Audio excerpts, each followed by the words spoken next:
बरोबर आणि भेटूया। श्रमिकों के संगठनों की एकजुटता है, वो बहुत महत्व की बात है। आज देश भर ये निर्णय हमारा हो चुका है कि संयुक्त किसान मोर्चा और all India trade union council इन्होंने एक आना चाहिए।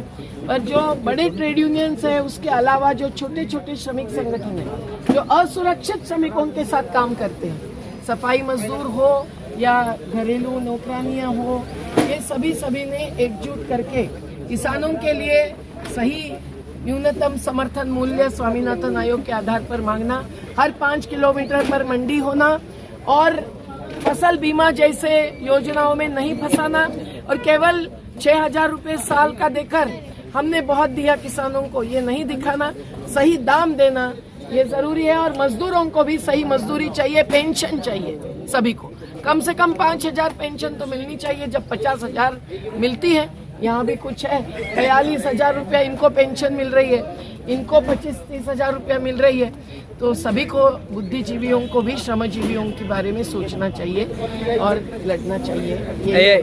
और 29 कानून जो रद्द कर रहे हैं श्रमिकों के, ये बहुत बड़ा घोटाला है। 4 कमजोर संहिता लाएंगे तो यूनियनाइजेशन भी संभव नहीं होगा। ठेका मजदूरों को समान काम समान वेतन वो भी लागू नहीं होता। महिलाओं को नाइट शिफ्ट नहीं दे सकते हैं आज के कानून के तहत, लेकिन वो नए कानूनों में दे सकते हैं। ओवर टाइम नहीं देते हुए 12 घंटे काम करवा सकते हैं। ये बहुत चीजें बदलने वाली है और वो 29 कानून वापस करने का निर्णय हो चुका है। 4 कमजोर कानून लागू करने का निर्णय हो चुका है। 4 राज्यों के इलेक्शन तक रुके होंगे, तो अभी कभी भी वो लागू होगा।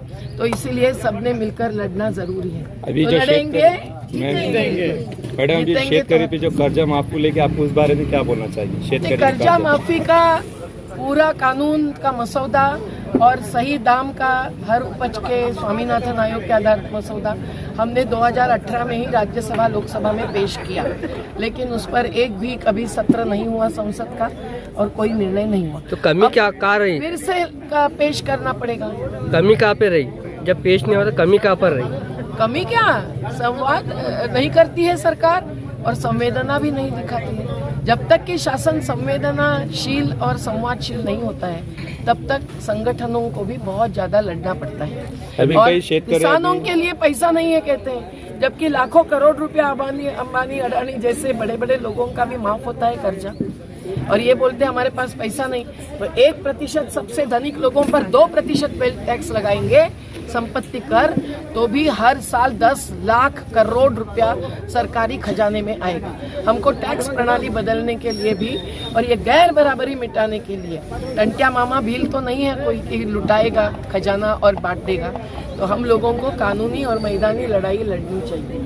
लड़ेंगे लड़ेंगे जीतेंगे। जैसा कि शेतकरी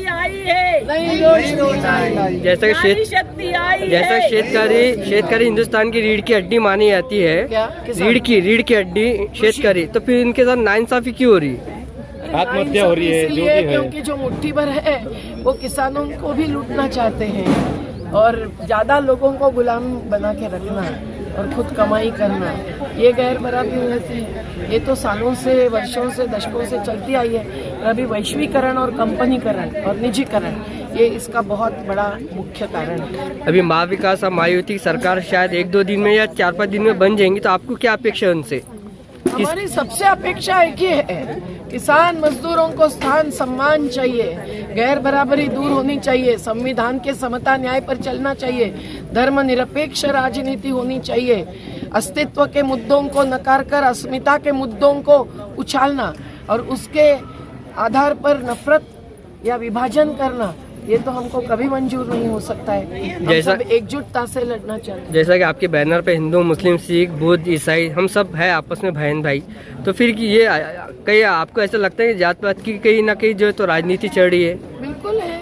हर उम्मीदवार, मेरे ख्याल से हर पार्टी जाति के संख्या का हिसाब करके करती है, पर जो जाति और धर्म के नाम पर हिंसा हो रही है वो करने वाले तो हमें कभी भी मंजूर नहीं हो सकते। हमें हिंसा नहीं, अहिंसा चाहिए। हमें हिंसा नहीं, अहिंसा चाहिए। हमें हिंसा नहीं, अहिंसा चाहिए। अरे इजराइल और पैलेस्टाइन के बीच में जो इतना भयंकर युद्ध हो रहा है, 2 लाख लोगों को मार डाला, उसमें हजारों बहनें और बच्चे मारे। संविधान की अनुच्छेद 51 पढ़ो। सरकार का भी फर्ज है कि अंतर्राष्ट्रीय स्तर पर युद्ध का नहीं, शांति का समर्थन करना चाहिए। पैलेस्टाइन का समर्थन नेहरू जी थे तब से यहाँ होता आया है।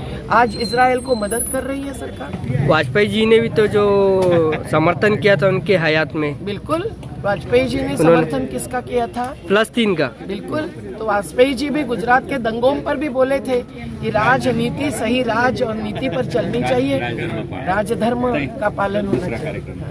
चलिए, आपका नाम क्या है? मैडम आपका पूरा नाम बोलिए। मेधा पाटकर, जिंदाबाद। चलिए।